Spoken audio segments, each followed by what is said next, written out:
제가 수차례 공지드렸듯이 안동교구에 있는 박재식 신부님을 모시고 하게 됐는데, 박재식 신부님은 현재 상주 사벌 본당의 태강인데 아세요? 사벌 그 본당의 본당 신부님으로 계시고, 옛날에는 페루에 한 10년간 선교를 하셨어요. 열악한 환경에서 10년을 원주민과 함께 지내는 거 얘기는 쉽지만 사실은 굉장히 어려운 일이에요. 그 일을 아주 기쁘게 자원을 하셔서 아주 기쁘게 마치 그 일을 위해 태어난 사람처럼 하셨던 분이에요. 그리고 한국에 오셔서도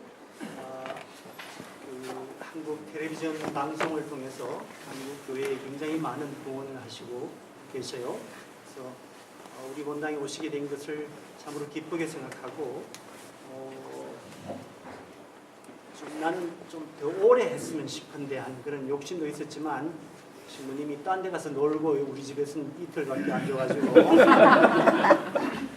제가 조금 아쉬워서 죽겠어요. 정말로 좀 개인적으로도 좀 시간을 같이 보내고 싶고 이런 분인데, 다행스럽게도 다음에 미국에 오면 꼭 우리 집에 놀러 오겠다는 그런 강요되지 않는 자발적인 약속을 하셨어요. 그래서 다음에라도 시간을 같이 보낼 수 있길 바라고, 이분이 정말로 멋있게도 자랑스럽게도 제가 있었던 가원본당 출신이라는 게 참 우연이 아니구나 하는 생각이 들고 참 기쁩니다. 우리 박 신부님을 환영해 주십시오.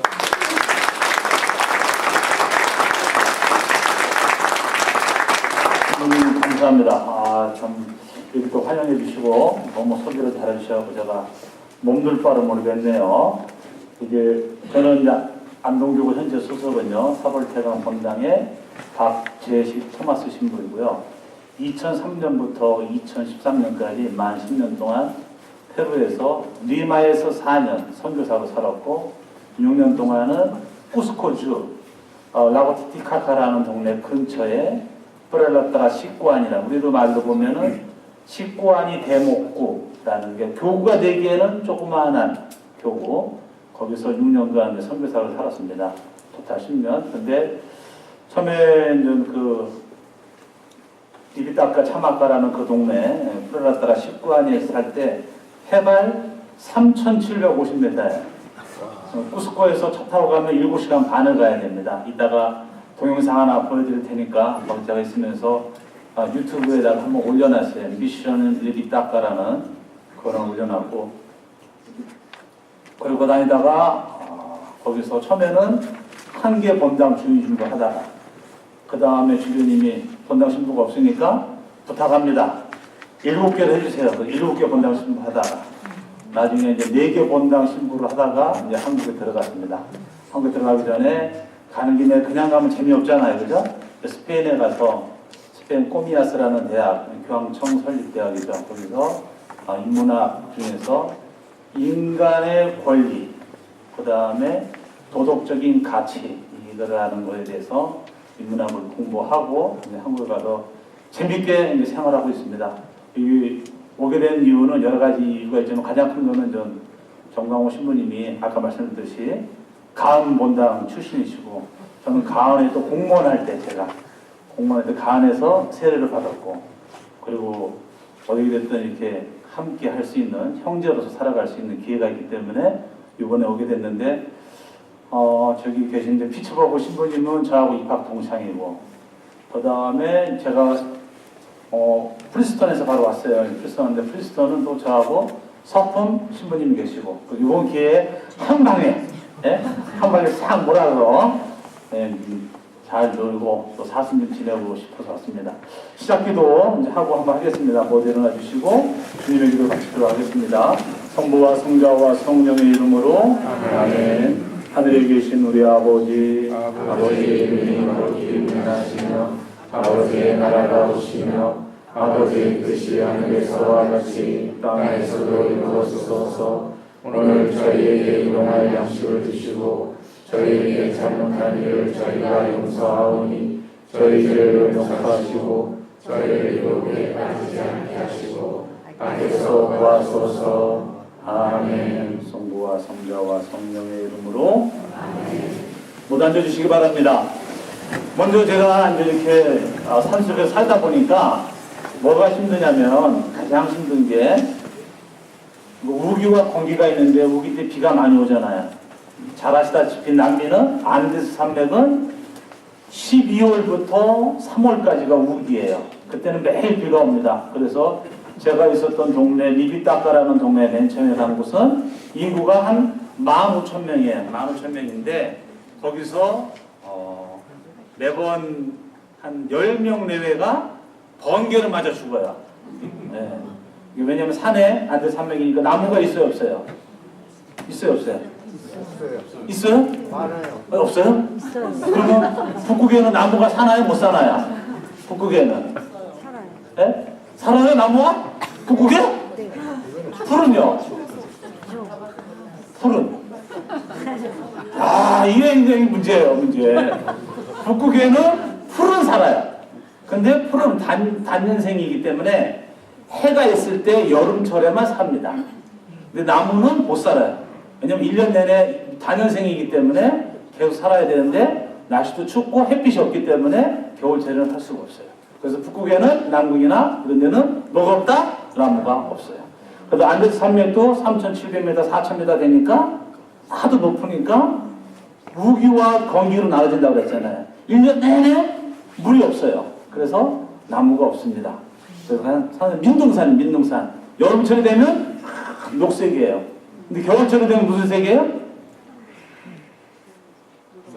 노란색이죠. 네, 풀도 다 죽으니까. 그래서 동물도 마음대로 못 키웁니다. 그런데다가 여름철에 이제 우기예요. 12월이 여름이니까 남반구에는 그러면 이제 양들을 데리고 나갔다가 비가 내리면 번개를 치면서 피할 데가 없으니까요. 번개 맞아 죽는 거예요. 번개 맞아도 다 죽는다, 다 산다. 죽을 수도 있고 어떻게 하면 살아요? 피하요? 아니 어떻게 피해요? 야 정말 대단하시. 아니 번개보다 빠른 게 어디 있습니까? 봤다 하는 순간 그냥 때리면 죽는 거예요. 네? 피할 수가 없어요. 피할 수가. 아니 옆에 떨어지는 거 어쩔 수 없죠. 내가 여기 떨어지니까 피해야 이런 순간에 죽는 거죠. 예? 번개 속도가 얼마야? 30만 km/s니까 이거는 피할 수가 없어요. 똑딱하는 순간 죽으니까. 그럼 사는 사람도 있어요. 어떻게 살아요? 뭐 번개 안 맞았으니까 모르죠. 예. 번개를 맞고서 사는 방법은 뭐냐면 다리를 한쪽 들고 있으면 살아요. 두 개가 해야 번개가 통하죠. 그래서 새들도 고압선에서 살잖아요. 다리 하나 딱 들고 있으면 삽니다. 두 다리 하는 순간 타 죽는 거. 전기가 통해서요. 그런 식으로 이제 살다 보니까 이 비가 오면은 어디로 못 가요. 가만히 있다 보니까 어떻게 생기냐면 우울증이 생기는 거예요.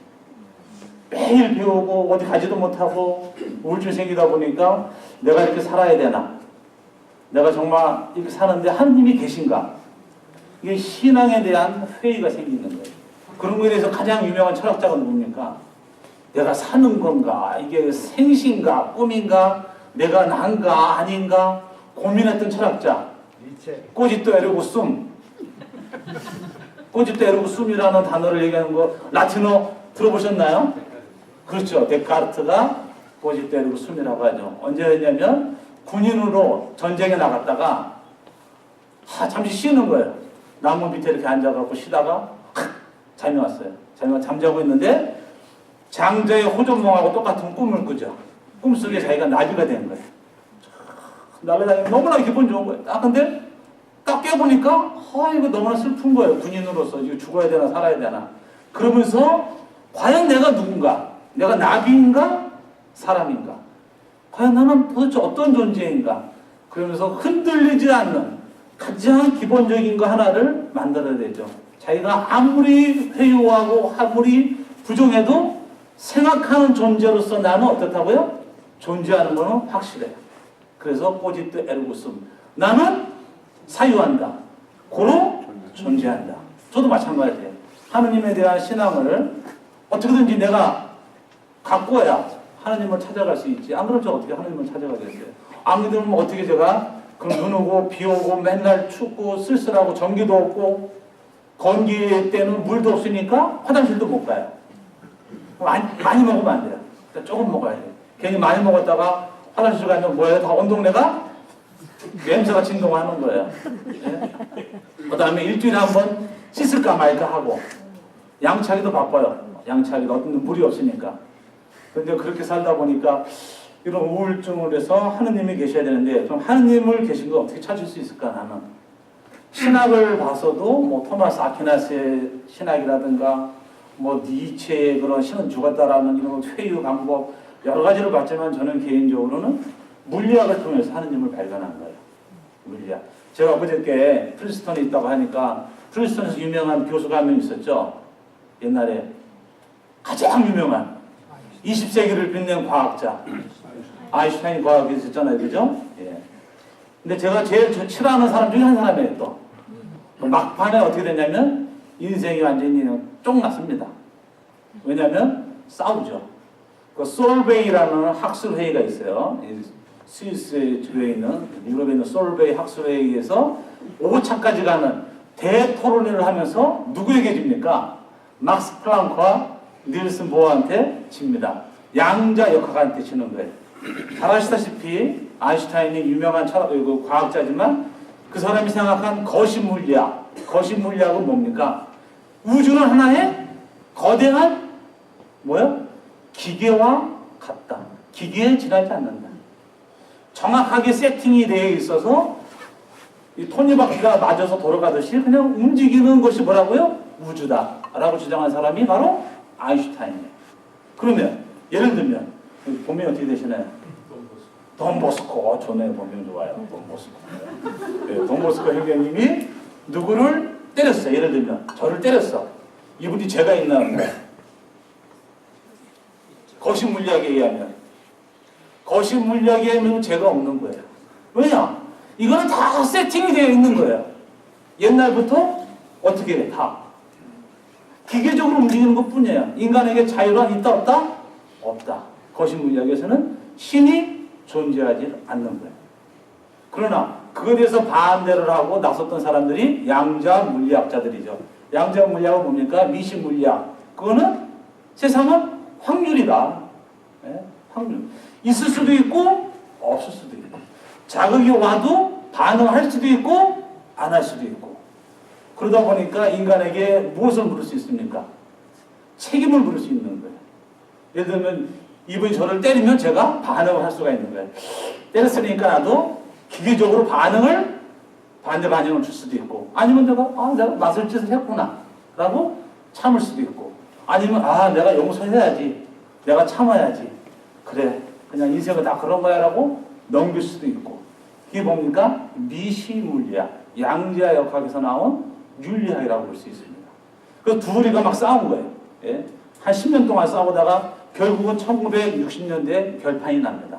결판이 나서 아인슈타인이 패배를 하고 양자 물리학이 승리를 하게 됩니다. 그래서 이 우주는 뭐라고요? 지금 확률로서 존재하는 우주가 된다는 거죠. 근데 여기 계신 분들이 이제는 어떻게 보면 내가 부모로부터 어떠한 피를 받고 어떠한 유전인자를 받고 살아가는 거에 대해서 누가 책임이 있습니까? 부모의 책임인가요? 나의 책임인가요? 나의 책임이에요. 이제는 내가 어떠한 자극이 왔을 때 반응을 보이고 안 보이고는 나의 책임이에요. 그러면서 제가 공부를 해보니까 신비로워요. 인간이 생명을 만들 수 있나요? 못 만드나요? 못 만들어요. 예? 못 만들어요. 못 만들어요. 그 생명이란 물리학에서 뭐라고 증명하나요? 생명이란 뭐다? 무엇을 생명이라고 합니까? 생명. 살아있는 게 생명인가요? 그 예를 들면 노새는 아시나 노새? 노새라고 라이거는요? 라이거 들어보셨죠? 라이거는 생명이 아니에요. 생각해본 적 없음. 네? 라이거는 사자와 호랑이가 교접을 해서 나온 게 라이거예요. 노새는 뭐예요? 옛날 노새는 가짜 말이라 막 그랬잖아요. 노새는 뭡니까? 물라라고 합니다. 물라. 예, 스페인어로는. 당나귀와 말하고 교접해서 나온 거예요. 그건 좀 노새라고 합니다. 그거 생명이 아니에요. 생명이? 살아있으면 다 생명이에요? 그래요? 그 돌멩이는? 돌멩이는 살아있는데 죽었는지 어떻게 알아요? 움직이면 살아있는 거고 안 움직이면 죽어있는 건가요? 그래서 물리학에서 생명이란 뭐냐? 자기 복제가 가능한 걸 생명이라고 합니다. 그래서 노새와 라이거는 이새를 만들어 못 만들어요? 못 만듭니다. 그것 때에서 끝나는 거예요. 노새끼리, 노새가 말과, 노새가 당나귀가 이 교접을 한다 그래도 이새가 안 나와요. 그래서 노새나 라이거는 생명이라고 하지 않습니다. 근데 그런 것들을 보면서 너무나 신비로운 거예요. 103개의 원소가 있다라고 우리는 배우고 있습니다. 그죠? 근데 지금까지 인간이 아무리 뛰어나고 똑똑해도 생명을 만들지 못하고 원소를 만들지 못하는 거예요. 그 하나만 빼놓으면 되는데, 그럼 빼놓으면 뭐가 됩니까? 이온이에요. 이온. 움직일 수 있는 거지 원소가 아니에요. 정말 신비롭습니다. 그 다음에 지구의 예를 들면 우주에는 물이 있나요 없나요? 수증기 물. 지구 말고. 없어요? 어마어마하게 많아요. 수증기 물이. 그래도 생명체가 아직까지 발견을 못하고 있는 거죠. 인간이 아무리 뛰어나다도 유전자 조작은 할 수 있지만 생명을 만들지 못하고 새로운 원소를 만들지를 못하고, 그 다음에 우주에는 무한한 힘이 많은 것 같지만 우주에 존재하는 힘은 딱 몇 가지입니까? 4가지예요. 우주에 존재하는 힘 4가지. 뭡니까? 지구가 끌어당기는 힘을 뭐라 그래요? 그래비티. 누시죠? 만유인력이라고 하죠. 중력이라고 하죠. 중력. 또 어떤 얘기 있어요? 자석이 끌어다니는 힘. 전기가 끌어다니는 힘 뭐라 그래요? 매그네. 전자기력. 전자기력. 거기서 이제 반도체가 나오죠. 얼마큼 통하느냐에 따라서. 또 뭐가 있어요? 어떻게 원자 옛날에 배울 때 안에 원자 핵이 있으면서 거기 양선자가 있고 바깥에 전자가 있다고 배웠잖아요. 그러면 플러스와 마이너스가 있으면 어떻게 돼요? 둘이 딱 붙어야 돼요. 근데 안 붙잖아요. 그럼 뭐예요? 어떻게 플러스가 있으면 서로 밀어내야 되는데 헬륨은 양성자가 2개가 딱 붙어 있어요. 이거 뭐예요 도대체? 그럼 뭐죠? 어떤 역이 있어요? 그래서 양력과 강력. 그래서 우주에 존재하는 힘은 딱 4가지밖에 없습니다. 네? 중력, 전자기력, 양력, 강력. 근데 그런 것들을 통해서도 너무나 신비롭고 조화로운 거예요. 정말. 그 다음에 이제 우리 인류가 고민한 것도 많은데, 예를 들면, 이건 제가 이제 그러니까 색상이 제가 어떻게 사람이 이렇게 꾸리꾸리해졌지? 네? 네? 색상이 화려한 게 없네요. 자, 요거는 조금 비리비리한 색이고, 이렇게 감사합니다. 잠시만. 요거는 무슨 색상인가요? 대충 그냥 파란색이라고 봐야 되죠? 맞죠? 근데 이게 파란색인가요? 아닌가요? 맞아요? 몰라요. 우리 눈에 파란색으로 보일 뿐인데 빛이 없어 봐요. 이게 파란색인지 흰색인지 아니면 노란색인지 어떻게 합니까? 그래서 옛날부터 이 색상에 대해서 소크라테스하고 아리스토텔레스, 플라톤들이 막 싸우는 거예요. 도대체 어떤 게 맞냐? 과연 진리란 무엇이냐? 우리가 보이는 것이 진리가 아니듯이, 우리가 보고 느끼는 것이 진리가 아니듯이 어디부터 이런 진리를 찾아 나가야 되는가? 전 우주의 신비로움을 보면서 또 인간이 아무리 똑똑하다고 해도 지금 우리가 쓰고 있는 빛에 대해서도 아직도 모르는 거죠. 빛의 속도는 아까 말씀드렸듯이 30만 킬로미터 per second예요. 그죠? 그런데 매질이라는 게 있어요. 그죠? 파동과 입자설이 있는데 매질이 단단해야 이게 쫙 나가요. 그죠? 맞나요? 이게 매질이죠. 나무가 소리가 이리로 가잖아요. 그죠? 그럼 여기서 쇳덩어리면 딱 좀 더 빨리 가요. 더 쇳덩어리면 딱 좀 더 빨리 가고. 이거 공기 중이기 때문에 제가 아무리 크게 힘있게 얘기해도 1초에 340m밖에 갈 수가 없는 거죠. 매질이 공기이기 때문에.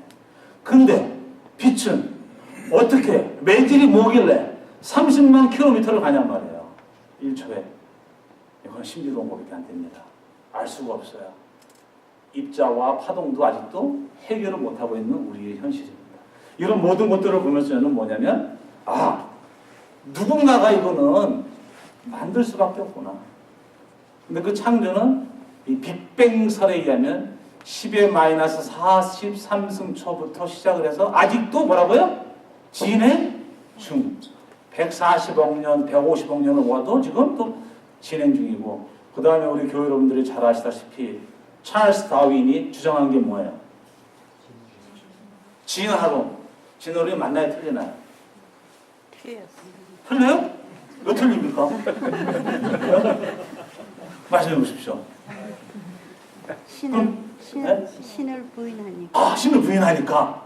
진화론에 의해서는 뭐 맞는 것 같기도 하고 틀리는 것 같기도 하고 헷갈립니다. 예. 그러면 그 진화론이 맞다라고 생각하시는 분들은 이게 왔다 갔다 해요. 그죠? 진화론이 맞느냐 틀리느냐. 근데 찰스 다윈이 죽기 전에 회개를 하고 신은 계시다. 나의 진화론은 잘못됐다라고 이야기를 하고 죽습니다. 왜 그러냐면 이 우주의 역사에 의해서는 특히 지구의 역사에서 뭐가 있냐면 생명의 대폭발 시기가 있어요. 들어보셨나요? 혹시 캄브리아기라고 들어보셨어요? 캄브리아기? 지금으로부터 5억 년 전 지구의 시대를 캄브리아기라고 합니다. 그때가 바로 생명의 대폭발 시기예요.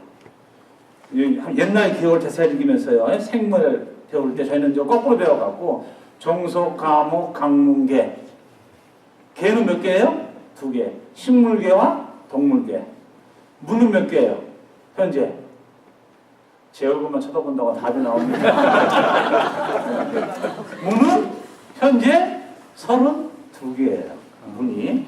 근데 종은 수십만 종이죠. 수십만 종, 수만 종. 이게 나가는데 문이 32개인데 캄브리아기까지 온 문이 몇 개냐? 개가 2개고 문이 4개였어요. 4개. 근데 캄브리아기에서 28개의 문이 갑자기 생깁니다. 그것이 지금까지 내려오는 거예요.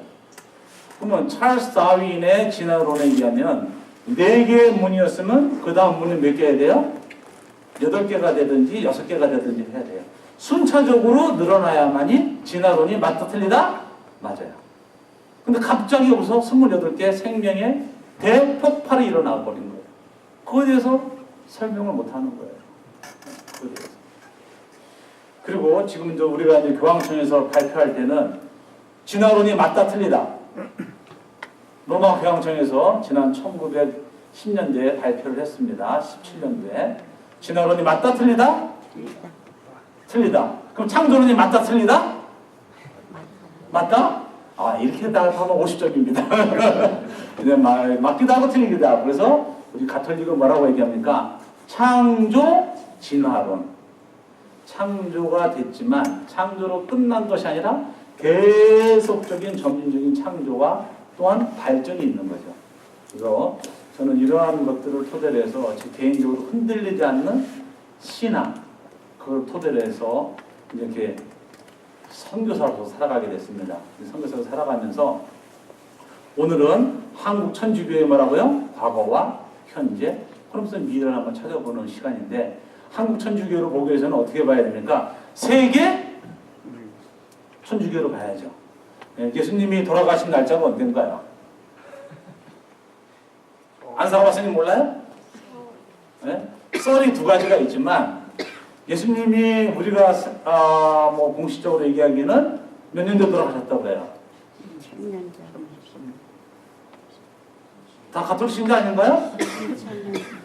네? 언제 돌아가셨어요?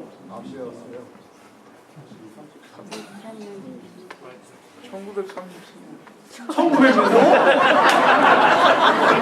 뭐 1900 몇 년도 됐어요. 예수님 돌아가신지. 네, 그래서 뭐 여러 가지 의견들이 있지만 그냥 옛날 시로 따지면 33년도 성 금요일 날 33년도 성금요일이 며칠이에요?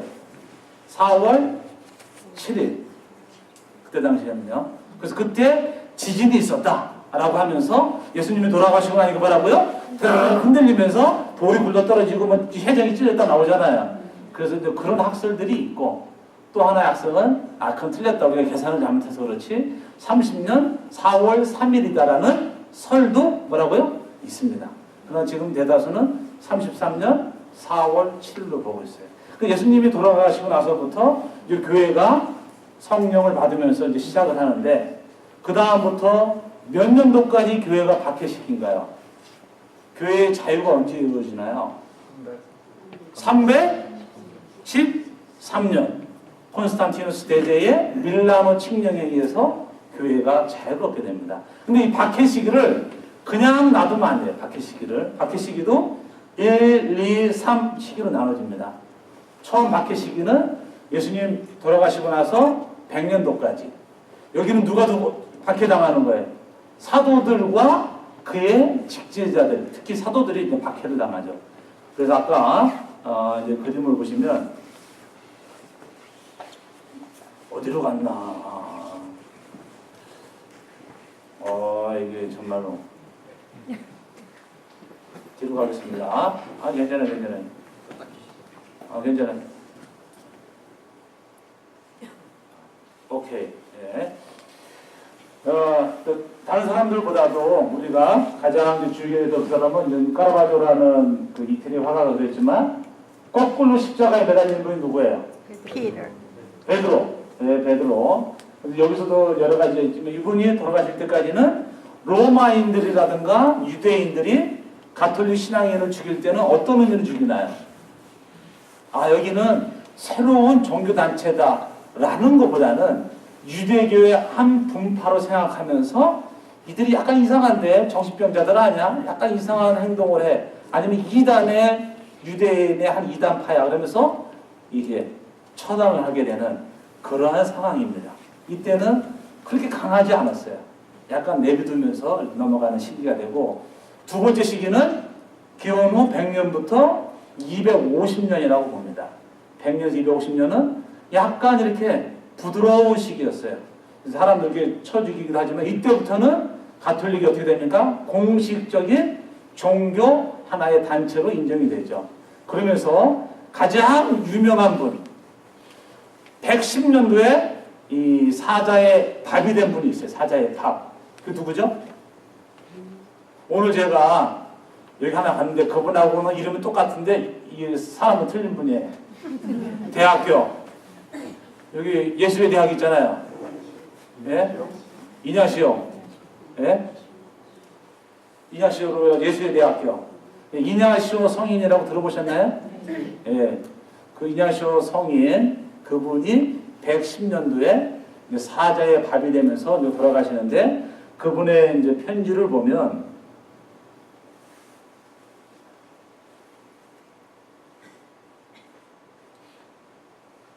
일단 나중에 말씀드릴게요. 예? 그분이 나는 7개에다가 편지를 보내요.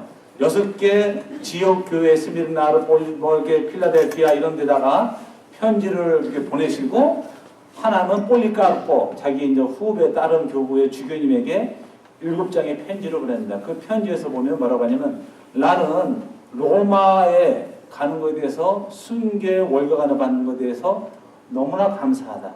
제발 나를 위해서 살기 위한 기도가 아니라 내가 순교의 영광을 제대로 받을 수 있게끔 기도 좀 해주십시오. 그리고 내가 몸이 으스러지면서 사자의 밥이 되는 것은 또 다른 의미에서 어떤 거라고요? 예수님이 우리 몸에 오시는 성체성사의 또 다른 형태입니다. 라고 하면서 성체성사와 순교를 연결시키는 일을 하시는 분이 바로 이 이냐시오 성인입니다. 여기 약간 좀 별로 안 좋습니다만, 물도 좋고 십자가도 좋고 영수에 우리의 몸도 흩으며 뼈를 바르고 사지를 찢어도 흩으며 팔다리를 자르고 몸을 난도질해도 좋습니다. 이 세상의 목표도 지상의 모든 왕국도 저에게는 아무런 소용이 없습니다. 이 세상을 다스리는 것보다 그리스도 예수 안에서 죽는 것이 저에게는 더 낫습니다. 라고 하면서 순교의 월간을 받게 됩니다. 여기서 이제 교회가 공식적으로 인정이 되고 그 다음에 신학적으로도 풍요롭게 발전하게 되는 그러한 박해 시기가 돼요. 세 번째 시기는 250년부터 311년이라고 볼 수 있습니다. 이때는 어떤 일이 벌어지냐면 로마가 몇 년도에 멸망하나요? 로마의 멸망. 476. 476년도에 멸망하는데 로마가 착 갈라지죠. 동로마와 서로마로 갈라지죠. 그게 콘스탄티누스 대제가 딱 떠나잖아요. 313년도에 밀라노 칠령을 방명하고 나서 자기는 동로마에 가서 살게 됩니다. 그래서 로마가 갈라지면서 로마 서로마에서 뭔 일이 생깁니까? 이제는 황제 숭배 사상이 생기는 거예요. 유일신 사상을 갖고 황제가 환친이다. 예? 그러면서 그때는 아주 강력하게 250년부터 311년까지는 강력하게 그리스도교를 탄압하게 됩니다. 왜냐? 자기의 황제 유일 사상을 강요하기 위해서. 그러면서 주교, 사제, 뭐 이런 성직자들을 보면 어떻게 돼요? 다 처형을 하는 거예요. 그리고 부자들, 원로원 이런 사람들은 재산을 다 몰수하는 겁니다. 재산 몰수. 왜냐하면 황제의 권력을 유지하려면 돈이 있어야 되니까. 그리고 부녀자들, 부잣집 여자분들 그런 분들은 재산을 몰수하고 여자를 노예로 팔아먹는 그러한 시대가 열리게 됩니다. 그래서 교회 박해 시기도 하나, 둘, 세 개 이게 약간씩 틀려가는데 이러한 박해를 받아서 교회에서 한번 보시면 가장 많은 박해자가 언제 나오냐면 약 300년대에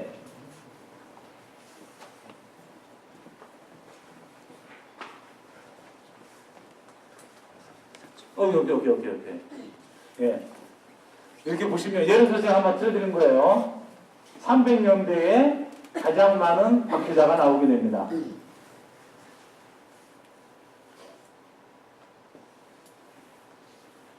이렇게 교회가 박해를 받으면서 지하 교회에서 313년도에 뭐가 나온다고 했냐? 지상교회로 바뀌게 돼요. 처지가 바뀌는 겁니다. 313년 이전까지는 지하교회, 탄압받는 교회, 313년부터는 지상교회, 발전의 교회, 영광의 교회로 바뀌게 돼요.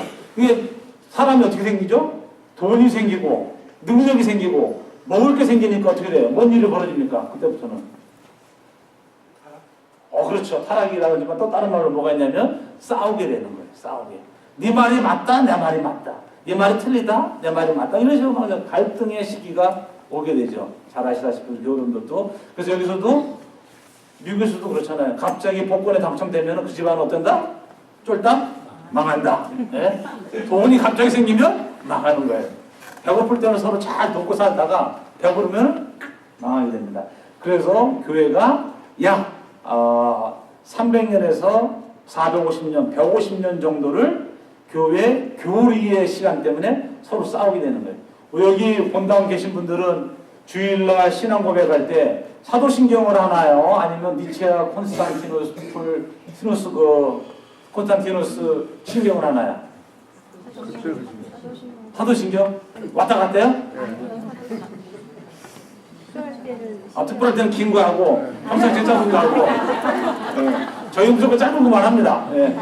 긴 거 니체아 콘스탄티누스 이거 너무 길어갖고 언제 끝날지 몰라. 우리 저희 본당은 할아버지 할머니들이 많아서 할아버지 할머니들 짧은 거로 갑시다. 사도신경 짧은 게 정석입니다. 그래서 저희는 짧은 거로 가요. 그래서 4대 공의회가 있어요. 4대 공의회. 들어보셨나요? 4대 공의회 중에 첫 번째가 뭡니까? 니케아 공의회. 이제 우리 교회 여러분들 터키 성지순례 가시는 분? 한 번도 안 갔어요? 그래요? 터키 성지순례 가셨는데 니케아 가보셨어요? 그러니까 우리나라 성지순례 한국도 마찬가지예요. 성지순례 가면 터키에 가서 뭐 빼먹갈래 뭐 온천 이런 데 좋은데 그다음 기구 타는데 이런 데나 가지 4대 공의회가 다 터키에서 있었어요. 니케아, 콘스탄티노플, 에페소, 칼체돈, 니콘의 칼 4대 공예가 다 터키에서 있었는데 안 가요. 가봤자 어디 가면 가? 에페소나 갈까 말까. 예? 콘스탄티노플은 지금 거기 뭐 수도니까 어쩔 수 없이 가는 거고요.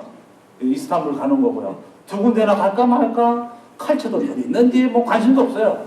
예. 니콘의 칼 외워주시면 돼요. 니케아는 325년. 몇 년도요? 안녕. 325년. 저는 숫자로 좋아요. 죄송합니다. 예. 그 다음에 콘스탄티노플 또 콘스탄티노플 그거는 공예는 381년. 그 다음 에페소 공예는 431년. 칼체돈 공예는 451년. 이렇게 네 번의 4대 공예를 통해서 예수님에 대해서 신앙이 딱 잡히는 거예요. 처음에는 어떻게 됩니까? 야, 예수님은 본성이 몇 개예요? 2개. 예수님의 본성. 2개. 본성은 2개. 무슨 성? 무슨 성? 인성과 신성. 신성. 그래갖고 처음에는 야, 예수님이 무슨 신이야, 인간이야. 그냥 갑자기 이렇게 세례받을 때 양자로 쏠려왔다. 그래서 인성을 무시한 그런 것 때문에 이단이 생기죠. 그런 이단들이 이제 아리우스파라고 하는데 너희들 나가. 너희들 이단이야. 이제 천행이 작업이 되는 거예요. 그러면서 교회가 확정이 됩니다. 마지막에는 뭐가 됩니까? Una persona, due naturales. 하나의 인간의 인격에 2개의 본성이 있다. 온전한 본성.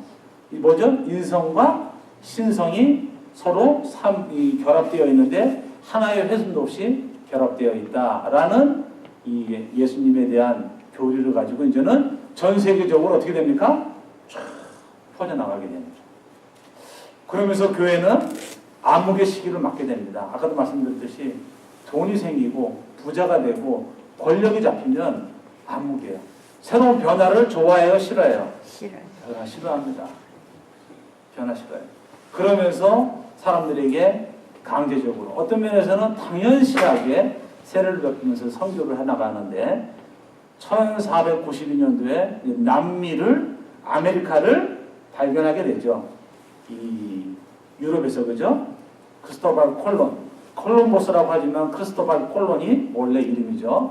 이 사람이 발견하면서 이 아메리카에 유럽인들이 들어오게 됩니다. 그래서 그 100년 후에 1592년도에 바르톨로 라 카사스 델라